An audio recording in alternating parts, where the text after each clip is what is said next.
نعرہ لگاتے ہیں ہم اہل سنت، تاج شریعت تاج شریعت۔ نحمده ونصلي على رسوله الكريم، اما بعد فاعوذ بالله من الشيطان الرجيم، بسم الله الرحمن الرحيم۔ ومن الناس من يقول آمنا بالله وباليوم الآخر وما هم بمؤمنين۔ صدق الله العلي العظيم وصدق رسوله النبي الأمين الكريم، ونحن على ذلك لمن الشاهدين والشاكرين والحمد لله رب العالمين۔ امام اہل سنن، فخر زمین و زمن، مجدد ملت ماضیہ، مؤید ملت طاہرہ، آیت من آیات اللہ، سرکار اعلی حضرت امام احمد رضا فاضل بریلوی رضی اللہ تعالیٰ عنہ فرماتے ہیں، سونا جنگل رات اندھیری چھائی بدلی کالی ہے۔ سونا جنگل رات اندھیری چھائی بدلی کالی ہے، سونے والوں جاگتے رہیو چوروں کی رکھوالی ہے۔ آنکھ سے کاجل صاف چورا لے یا وہ چور بلا کے ہیں، آنکھ سے کاجل صاف چورا لے یا وہ چور بلا کے ہیں، تیری گٹھری تاکی ہے اور تو نے نیند نکالی۔ سونا پاسے سونا بن ہے، سونا زہر اٹھ پیارے، تو کہتا ہے میٹھی نیند ہے، مت ہی تیری نرالی ہے۔ نہ جانا حضرت زاہد کے تسبیح و مصلی پر، نہ جانا حضرت زاہد کے تسبیح و مصلی پر، بڑے پہنچے ہوئے حضرت ان کو ہم سمجھتے ہیں۔ حضرات، آج کا یہ جلسہ جلسہ رد وہابیہ، کہہ دیجئے سبحان اللہ، زور سے کہہ دیجئے سبحان اللہ۔ میں سوچنے لگا کہ ہندوستان کے تقریباً بیشتر صوبوں میں رد وہابیہ کے فیضان سے مجھے تقریر کے لیے بلایا گیا، ایک سے ایک عاشقوں نے بلایا، دعوت تو انہوں نے دی بڑے کم طرف سے، مگر جب جلسے گاہ کے قریب پہنچے تو چپکے سے کان میں کہا کہ حضرت تھوڑا لحاظ فرمائیے گا، زیادہ کھل کے نہ بولیے گا، جھگڑے کا اندیشہ ہے، فساد کا اندیشہ ہے۔ کچھ لوگوں نے کہا چندہ کم ہو جائے گا، مدرسے کا جلسہ ہے، مدرسے کی آمدنی گھٹ جائے گی۔ کچھ لوگوں نے کہا جلسہ مدرسے کا نہیں، مگر کمیٹی والوں کو جو 16 کل لوگ ہیں وہ چندہ نہیں دیں گے، جلسے کا چندہ گھٹ جائے گا۔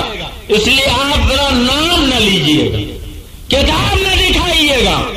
اکثر ہندوستان میں یہی ہوتا، مگر الحمدللہ لائق مبارکباد ہیں جالنا کے یہ سنی مسلمان کہ جنہوں نے پہلی مرتبہ جب دعوت دی، فون کیا تو جناب عبد الرحمان صاحب، مولانا سید جمیل صاحب رضوی اور ان کے احباب نے یہی کہا کہ آپ کو صرف رد وہابیہ کے لیے بلایا جا رہا ہے۔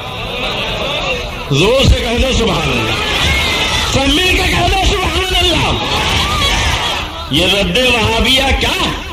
امام اہل سنت سرکار اعلی حضرت مجدد دین و ملت ارشاد فرماتے ہیں، رد وہابیہ بارگاہ رسالت کا مخصوص عطیہ ہے، جس میں سرکار کی نظر عنایت ہوتی ہے، وہی نبی کے دشمنوں کا رد کرتا۔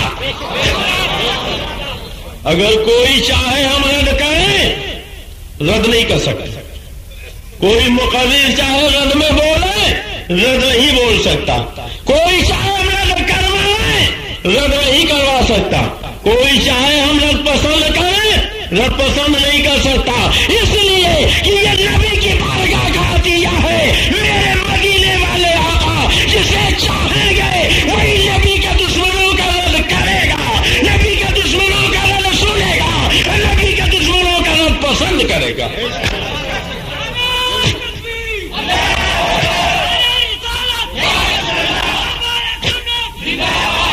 لوگ جلسہ کرتے ہیں، کہتے ہیں مولانا صاحب ہر طرح کے لوگ جلسے میں آتے ہیں، صلح کلی بھی آتے ہیں، وہابی بھی آتے ہیں، دیوبندی بھی آتے ہیں، تبلیغی بھی آتے ہیں۔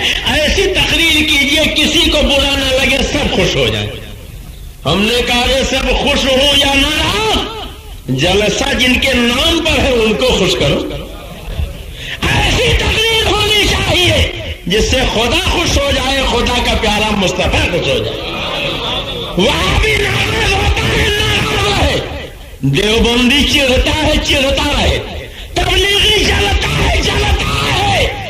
ہم تو ایسا کہیں گے, ایسا بولیں گے کہ جس سے مدینے والا خوش ہو اور یہ اللہ والے خوش ہو جائیں. اگر نبی خوش ہو گئے تو ہماری دنیا بھی سنور جائے گی, آخرت بھی سنور جائے گی. تو بولو, دنیا والوں کو خوش کرنے والی تقریر ہو کہ مدینے والے کو؟ زور سے بولو, سب مل کے بولو, مدینے والے کو. الحمدللہ میں دلی مبارکباد پیش کرتا ہوں بھائی عبد الرحمان صاحب کو, حاجی محمد توفیق صاحب کو اور حضرت مولانا سید جمیل صاحب, رضا اکیڈمی جامعہ کے ارکان, اور آپ سبھی سنی رضوی مسلمانوں کو کہ آپ نے جلسے رد وہابیہ منعقد کیا. سبحان اللہ. میں نے خطبہ رسولہ کے بعد قرآن مقدس کی آیت کریمہ پڑھی. اب تک آپ نے سنا ہوگا کہ نگر نگر, ڈگر ڈگر, قریہ قریہ, شہر شہر, دیہات دیہات, بوریا بستر لادے ہوئی ایک جماعت آتی, مسجدوں میں پہنچی, دروازوں پر پہنچی. اللہ رسول کا ذکر ہوگا, خدا رسول کی بات ہوگی, کچھ دین کا چرچا ہوگا. آپ حضرات نماز کے بعد تھوڑی دیر رک جائیے گا. سنا ہے کہ نہیں سنا؟ ارے بولیے, سنا ہے؟ بڑی سادگی سے کہتے ہیں, بہت لجاجت سے کہتے ہیں, بہت انکساری سے کہتے ہیں. اللہ رسول کی بات سے کسے انکار, دین کی بات سے کسے چل؟ سب دین کی بات پسند کرتے تھے. مگر ایک بات بتائیے, اگر کوئی آپ کا دشمن ہو, آپ کو جان سے مارنا چاہے, زہر آپ کو لا کے دے, تو کیا یہ بتائے گا یہ زہر حلال ابھی میڈیکل اسٹور سے لایا ہوں, آپ کھا لیجئے, ہمیشہ کے لیے میٹھی نیند سو جائیے؟ ارے بولیے, کوئی زہر دینے والا بتا کے زہر دیتا؟ قلاقند لائے گا, برفی لائے گا, ملائی برفی لائے گا, اور اس میں زہر ملا دے گا, کہے گا بھائی جان یہ افلاطون بمبئی سے آج ہی لے کے آیا ہوں, آپ ہی کے لیے لایا ہوں, یہ لیجئے عثمان سلیمان کے ہاں سے لایا ہوں, بڑی اچھی مٹھائی ہے, آپ کھا لیجئے. بولیے یہی ہوتا ہے نا؟ زہر دینے والا یہ بتاتا نہیں کہ میں زہر لے کے آیا ہوں, بلکہ وہ مٹھائی آپ کو دیتا اور آپ کھاتے ہیں, آپ کو پتہ بھی نہیں چلتا زہر, مگر جیسے ہی حلق سے نیچے اترا کام تمام ہو گیا. بولو ہوتا ہے کہ نہیں؟ اچھا ایک بات بتائیے, اگر کوئی دین میں نیا فرقہ پیدا کرنا چاہے تو کیا وہ آ کے کہتا بھائیو میں جالنا میں آیا ہوں بھوپال سے, ایک نیا فرقہ پیدا کرنا چاہتا ہوں, آئیے جالنا کے کلمہ پڑھنے والے سب میرے قریب آ جائیں؟ نہیں, بلکہ وہ سب سے پہلے مدینے والے آقا کا نام لے گا, قرآن کی آیتیں پڑھے گا, حدیثیں پڑھے گا, اور دھیرے دھیرے تو گمراہ کرے گا, پھر نئے بات اور نیا فرقہ پیش کرے گا.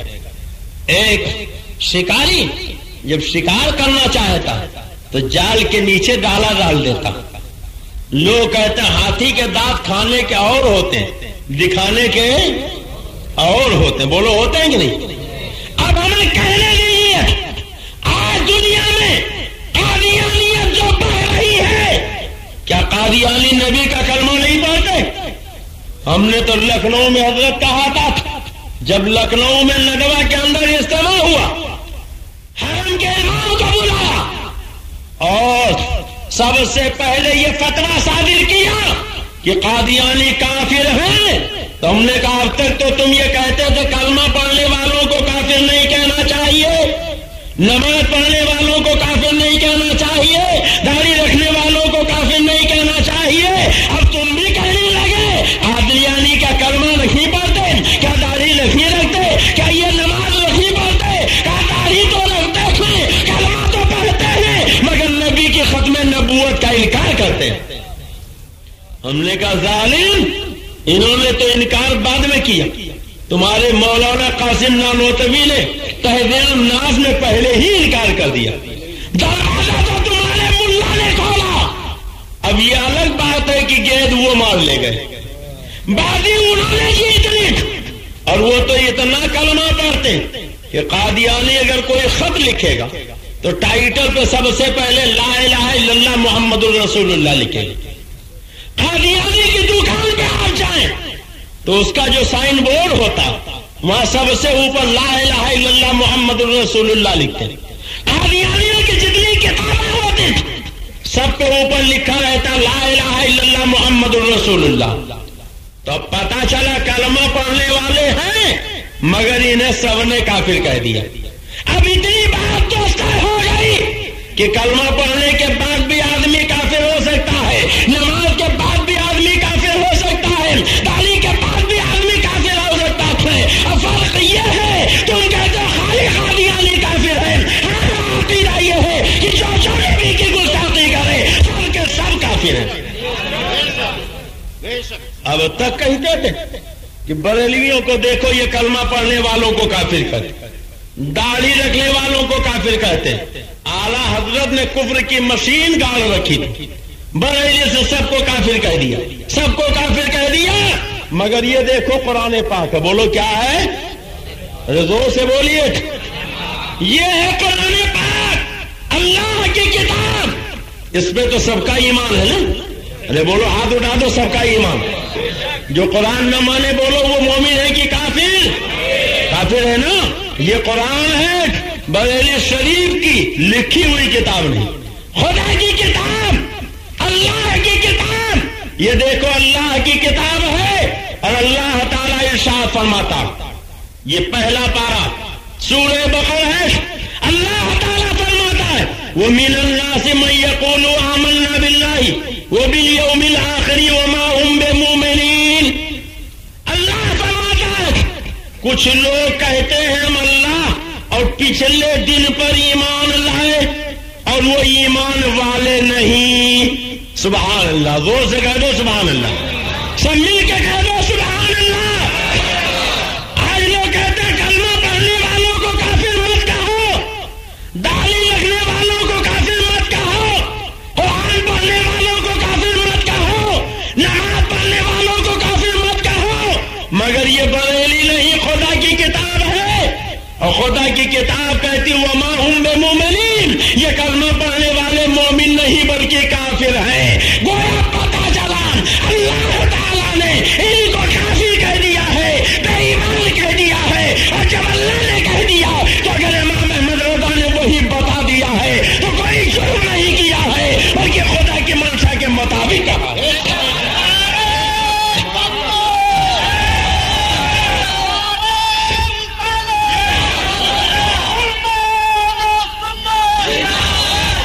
حضرات, تبلیغی جماعت کا پورا حلیہ قرآن پاک کے انہی چند آیات میں آپ کے سامنے میں چاہتا ہوں کھول کے رکھ دوں, آپ دیکھیں. اللہ تعالیٰ فرماتا ہے وَمِنَ النَّاسِ مَن يَقُولُ آمَنَّا بِاللَّهِ وَبِالْيَوْمِ الْآخِرِ وَمَا هُمْ بِمُؤْمِنِينَ.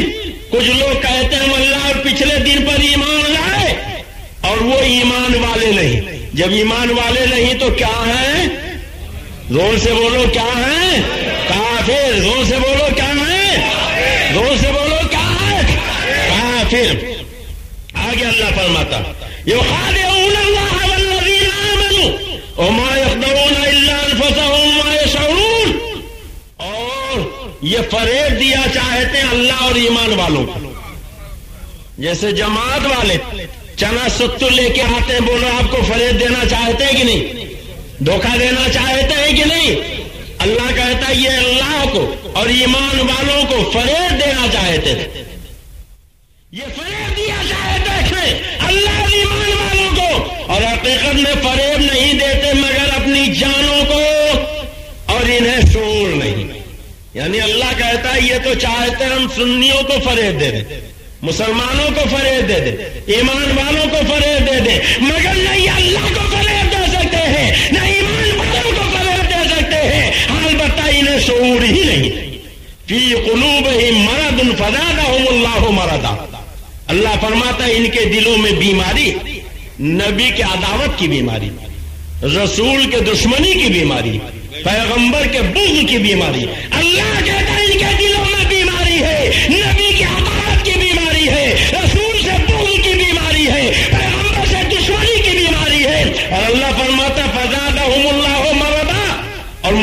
کی بیماری کو اور بڑھا دیا، اور جب بیماری بڑھ گئی تو اب نتیجہ کیا ہوا بولو، بتا دیا جائے؟ ارے بولیے، بتا دیا جائے؟ اللہ فرماتا ہے کہ وَلَهُمْ عَذَابٌ عَلِيمٌ، ان کے لیے دردناک عذاب ہے۔ کیا ہے؟ دردناک عذاب، بما کانوا یکذبون، بدلہ ان کے جھوٹ کا۔ اب آگے دیکھو، وَإِذَا قِیلَ لَهُمْ لَا تُفْسِدُوا فِي الْأَرْضِ، اور جب ان سے کہا جائے زمین میں فساد مت پھیلاؤ، جب نادیر میں، نائے گاؤں میں کوئی وہابی نہیں، کوئی تبلیغی نہیں، کوئی جماعتی نہیں، جالنا میں تبلیغی نہیں، جماعتی نہیں، ہیں بھی تو بہت کم ہے، جب ان سے کہا جاتا ہے یہاں فساد مت پھیلاؤ، فتنہ نہ پھیلاؤ، تو کہتے ہیں صاحب ہم فساد کب پھیلاتے تھے، ہم فتنہ کب پیدا کرتے تھے، ہم تو اصلاح کرنے کے لیے آئے ہیں، ہماری جماعت اصلاحی جماعت۔ بولیے سنا آپ نے کہ نہیں سنا؟ ارے بولیے سنا کہ نہیں سنا؟ آپ اگر تبلیغی جماعت والوں کو اپنی بستی سے بھگائیں تو کہتے ہیں صاحب ہم فساد والے نہیں، فتنہ والے نہیں، ہم تو اصلاحی جماعت والے تھے۔ اب دیکھو آج یہ کہہ رہے ہیں مگر قرآن نے پہلے ہی بتا دیا ہے، وَإِذَا قِیلَ لَهُمْ لَا تُفْسِدُوا فِي الْأَرْضِ، جب ان سے کہا جائے زمین میں فساد نہ کرو، قَالُوا إِنَّمَا نَحْنُ مُصْلِحُونَ، کہتے ہیں ہم تو اصلاحی جماعت والے، ہم تو اصلاح کرنے والے ہیں، ہم تو فساد نہیں بلکہ اصلاح کرنے والے ہیں۔ ارے آج 1400 سال کے بعد یہ جماعت والے جو بول رہے ہیں قرآن نے پہلے ہی بیان کر دیا۔ پوری صورت آپ قرآن کی آیتوں میں دیکھ لیجیے، وَإِذَا قِیلَ لَهُمْ آمَنُوا كَمَا آمَنَ النَّاسُ، اور جب ان سے کہا جائے کہ جیسے یہ جالنا کے مسلمان ایمان لائے، نائے گاؤں کے مسلمان ایمان لائے، یہ مالے گاؤں کے سنی مسلمان ایمان لائے، یہ دنیا کے سنی نبی کے دیوانے ایمان لائے، ویسے ہی ایمان لے ہم تو قالوا انؤمن کما آمن السفہاء، تو کہتے ہیں کہ ہم بیوقوفوں کی طرح ایمان لے آئے، کہتے ہیں کہ ہم ان گاؤں کی طرح ایمان لے آئے، الا انہم هم السفہاء ولکن لا یعلمون، اللہ کہتا ہے ارے یہ خود ہی احمق ہیں مگر جانتے نہیں۔ سنیوں کو احمق کہتے ہو تو اللہ کے نبی کے دیوانوں کو بیوقوف کہتے ہو، مگر قرآن کہتا ہے یہ نبی کے دیوانے بیوقوف نہیں ہیں، یہ رسول کے متوالے بیوقوف نہیں ہیں، یہ اللہ کے ماننے والے بیوقوف نہیں، بیوقوف تو تم ہی ہو۔ اور سنو آگے اللہ فرماتا وَإِذَا لَقُوا الَّذِينَ آمَنُوا قَالُوا آمَنَّا، بہت غور سے سنیے گا، وَإِذَا لَقُوا الَّذِينَ آمَنُوا قَالُوا آمَنَّا، جب ایمان والوں سے ملتے تو کہتا ہم ایمان لے آئے، ہم نے مان لیا، جیسے آپ مانتے ہو اسے مان لیا۔ عبداللہ ابن عبد سرکار صدیق اکبر کے پاس گیا، کہا ہم نے بھی اسے مان لیا نبی کو جیسے آپ مانتے۔ حضرت فاروق اعظم کے پاس گیا، کہا جیسے آپ مانتے ہم نے بھی مان لیا۔ حضرت عثمان غنی کے پاس گیا، کہا جیسے آپ مانتے ہم نے بھی مان لیا۔ مولا علی کے پاس گیا، کہا جیسے آپ لوگ مانتے ہم نے بھی مان لیا۔ حضرت علی نے ڈانٹا، کہا بے مردود جب تو ایسا نہیں مانتا تو جھوٹ کیوں بول رہا ہے؟ جب اس نے یہ کہا تو اسی پہ قرآن کی آیت اتری، وَإِذَا لَقُوا الَّذِينَ آمَنُوا قَالُوا آمَنَّا، جب ایمان والوں کے پاس پہنچتے ہیں تو کہتے ہیں ہم نے مان لیا، ہم ایمان لے آئے جیسے آپ مانتے تھے۔ وَإِذَا خَلَوْا إِلَىٰ شَيَاطِینِهِمْ، جب اپنے شیطانوں کے پاس اکیلے ہوتے ہیں، کن کے پاس اکیلے ہوتے ہیں؟ زور سے بولو، کن کے پاس؟ حضرت مولانا محمد فاضل صاحب کہہ دے شیطان تو کہتے ہیں یہ دیکھو ممبر پہ گالی بک رہے۔ حضرت مولانا مراد علی صاحب کہہ دے شیطان تو کہتے ہیں یہ گالی بک رہے۔ حضرت مولانا عطا صاحب کہہ دے شیطان تو کہتے ہیں گالی بک رہے۔ ہمارے بھائی حاجی رفیق صاحب کہہ دے شیطان تو کہتے ہیں گالی بک رہے۔ عبد الرحمان صاحب کہہ دے شیطان تو کہتے ہیں گالی بک رہے۔ مولانا سید جمیل صاحب کہہ دے شیطان تو کہتے ہیں گالی بک رہے۔ ارے یہ ہمارے علماء نہیں کہتے، اللہ کہتا ہے وَإِذَا خَلَوْا إِلَىٰ شَيَاطِینِهِمْ، جب اپنے شیطانوں کے پاس اکیلے ہوتے ہیں۔ گویا قرآن نے نبی کے دشمنوں کو خود شیطان کہا، تو جو نبی کے دشمن ہیں انہیں بولو کیا کہا جائے؟ زور سے بولو کیا کہا جائے؟ سب مل کے بولو کیا کہا جائے؟ شیطان کہنا گالی ہے؟ بولو عبادت ہے کہ نہیں؟ ثواب ہے کہ نہیں؟ قرآن کے ہر حرف پہ 10 نیکی۔ صحابہ نے پوچھا یا رسول اللہ کیا الف لام میم ایک حرف ہے؟ تو فرمایا الف حرف و لام حرف و میم حرف، یعنی ایک مرتبہ الف لام میم پڑھیے 30 نیکیاں آپ کو مل جائے گی۔ اب بزرگوں نے فرمایا لکھنے میں تو الف لام میم میں 3 ہی حروف ہیں، مگر پڑھنے میں الف میں بھی 3 حروف ہیں، لام میں بھی 3 حروف ہیں، میم میں بھی 3 حروف ہیں، یعنی ایک مرتبہ الف لام میم پڑھیے 30 نیکیاں مل جائیں گی، 30 گناہ معاف ہو جائیں گے، 30 درجے بلند ہو جائیں گے۔ تو بولو وَإِذَا خَلَوْا إِلَىٰ شَيَاطِينِهِمْ، یہ قرآن ہے کہ نہیں؟ ارے ہے، کہہ دو ہے، زور سے بولو ہے۔ اور جب قرآن ہے تو وَإِذَا خَلَوْا إِلَىٰ شَيَاطِينِهِمْ میں کئی حروف ہیں۔ آپ نے ایک مرتبہ شیطان کہہ کے اگر یہ آیت پڑھ دی تو اب آپ کو کتنی نیکیاں مل گئی، کتنے گناہ معاف ہو گئے، کتنے درجے بلند ہو گئے۔ قرآن نے تو کہہ دیا ہے کہ نبی کے دشمنوں کو شیطان کہو، تمہارے گناہ معاف ہوں گے، تمہارے درجے بلند ہوں گے، تمہاری نیکیوں میں اضافہ ہوگا۔ اور یہ وہابی کھلے کہتے ہیں کچھ نہ کہو، اور وہابی تو کہتے ہیں کچھ سنی ہوتے کچھ ٹنی ہوتے، صلح کلی، وہ بھی کہتے ہیں کسی کو کچھ مت۔ یہ قرآن ہے، اللہ فرماتا وَإِذَا لَقُوا الَّذِينَ آمَنُوا قَالُوا آمَنَّا، جب ایمان والوں کے پاس گئے تو کہا ہم ایمان لے آئے۔ وَإِذَا خَلَوْا إِلَىٰ شَيَاطِينِهِمْ، جب اپنے شیطانوں کے پاس اکیلے ہوئے تو قالوا إِنَّا مَعَكُمْ إِنَّمَا نَحْنُ مُسْتَهْزِئُونَ، کہتے ہم تمہارے ساتھ ہیں، ہم تو ان سے مذاق کر رہے تھے، مولانا سید جمیل صاحب سے مذاق کر رہے تھے، حاجی توفیق صاحب سے مذاق کر رہے تھے، حاجی رفیق صاحب سے مذاق کر رہے تھے، مولانا فاضل صاحب سے مذاق کر رہے تھے، مولانا جمیل صاحب سے مذاق کر رہے تھے۔ قرآن نے یہ وہابیت نبی کے دشمنوں کی خصلت بیان کی ہے۔ ایمان والوں کے سامنے جائیں گے تو وہ میٹھی میٹھی بولی بولیں گے، اچھی اچھی باتیں کریں گے، پیاری پیاری باتیں کریں گے، اپنے شیطانوں کے پاس اکیلے ہوں گے، تب سے اگلیں گے۔ اور بالکل یہی حال تبلیغی جماعت کا، بولو ہے کہ نہیں ہے؟ ارے بولو ہے کہ نہیں ہے؟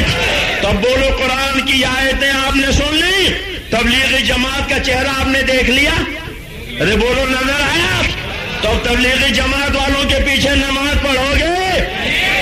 کتنے لوگ نہیں پڑھیں گے؟ ذرا ہاتھ اٹھا دیں۔ ماشاء اللہ، ذرا نعرہ لگائیے۔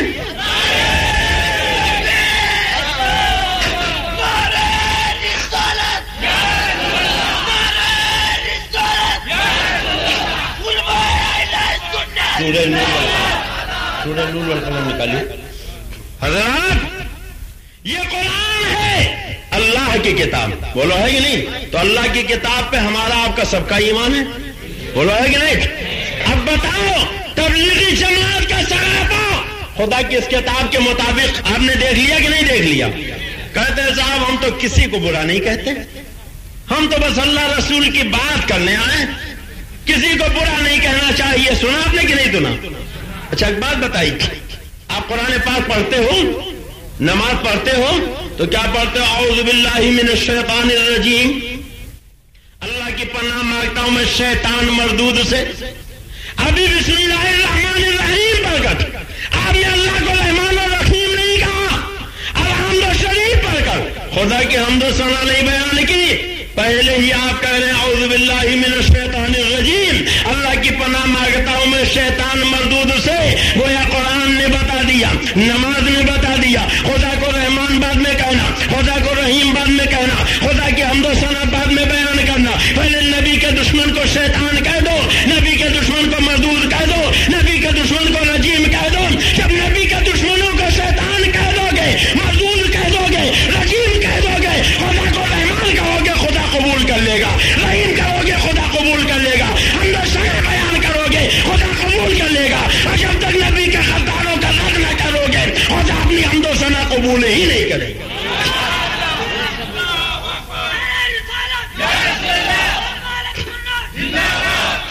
تبلیغی جماعت والے کہتے ہیں ہم تو صاحب کسی کو برا نہیں کہتے۔ سنا کہ نہیں سنا؟ کتنے لوگوں نے سنا؟ ذرا ہاتھ اٹھا دیں۔ سب نے سنا۔